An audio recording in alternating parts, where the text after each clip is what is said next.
सर्वात आधी तर आपण कोबीची जी बाहेरची पानं आहेत, जी खराब झालेली असतात, ती आपण काढतो आणि फेकून देतो.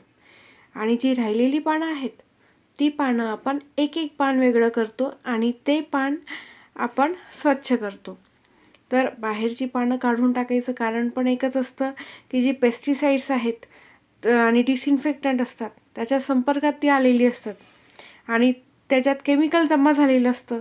त्यामुळे ही पानं काढली ही कंटॅमिनेशन खूप कमी होतं. म्हणून ती पानं आपण काढून फेकून देत असतो. आणि कोबीमध्ये खूप थर असतात, केमिकल आतमध्ये अडकू शकतं. त्याच्यामुळे पाणी आतमध्ये पोहोचत नाही क्लिनिंगसाठी. त्याच्यामुळे फोल्ड्स जी आहेत ते फोल्ड्स उघडणं खूप महत्त्वाचं असतं. काही घरांमध्ये कोबी घेतात आणि डायरेक्ट किसायला सुरुवात करतात किसनीने. तर ते किसनीचा वापर करून तुम्ही कोबी डायरेक्ट किसताय आणि डायरेक्ट ते भाजी बनवताय, ते किती हार्मफुल आहे. तर सगळ्यात प्रॉपर मेथड हीच आहे, कोबीचं एक-एक पान वेगळं करायचं असतं आणि 1 लिटर पाण्यामध्ये आपण 1 ते 2 चमचे मीठ किंवा व्हिनेगर टाकून 15 ते 20 मिनटं जवळपास आपण ते भिजवत असतो ते पानं. तर त्याला पण सायंटिफिक रिझन आहे, की ऑस्मोसिस आहे. त्या प्रोसेसमुळे कीटक आणि अंडी बाहेर येतात.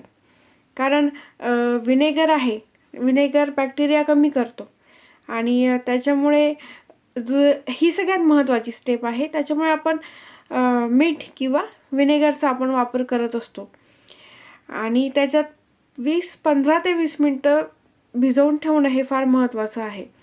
भिजवलं नाही तर त्यालाही अर्थ नाही आणि भिजवल्यानंतर तेवढ्या वेळानंतर ती पानं काढून घ्यायची हलक्या हाताने आणि ती पानं बाहेर काढून घेतल्यानंतर आपण ती पानं नळाखाली स्वच्छ परत धुवत असतो. तर आता ही जी प्रोसेस चालू आहे इथे मी मिठाच्या पाण्यामध्ये 15 ते 20 मिनटं ते आता बुडवून ठेवते आहे. आता 15-20 मिनटं झाल्यानंतर मी ते परत उघडणार आणि त्याच्यानंतर मी पुढच्या प्रोसेसला लागणार. आता इथं ठेवलं आहे 15 ते 20 मिनटं. त्यानंतर 15-20 मिनटांनी मी ते परत व्यवस्थित पानं वॉश केलेली आहे. ही पानं 2 वेळा मी स्वच्छ धुवून घेतलेली आहे. काही जण गरम पाण्यामध्ये थोडीशी हळद टाकून पण धुवून घेतात, पण त्यापेक्षा मी डायरेक्टच ते चॉपिंगसाठी घेतलं आहे. युजिंग आपण जी स्टीलचा जो चॉपिंग बोर्ड आहे, कारण प्लास्टिकचा आणि वुडनचा शक्यतो वापरू नये. स्टीलचाच बेस्ट असतो, तो बेटर ऑप्शन आहे. त्यामुळे स्टीलचा चॉपिंग बोर्ड वापरून तुम्ही ती पानं बारीक बारीक कट करून घेऊ शकता आणि बारीक कट केल्यानंतर ती मग शिजायला सोपी होते.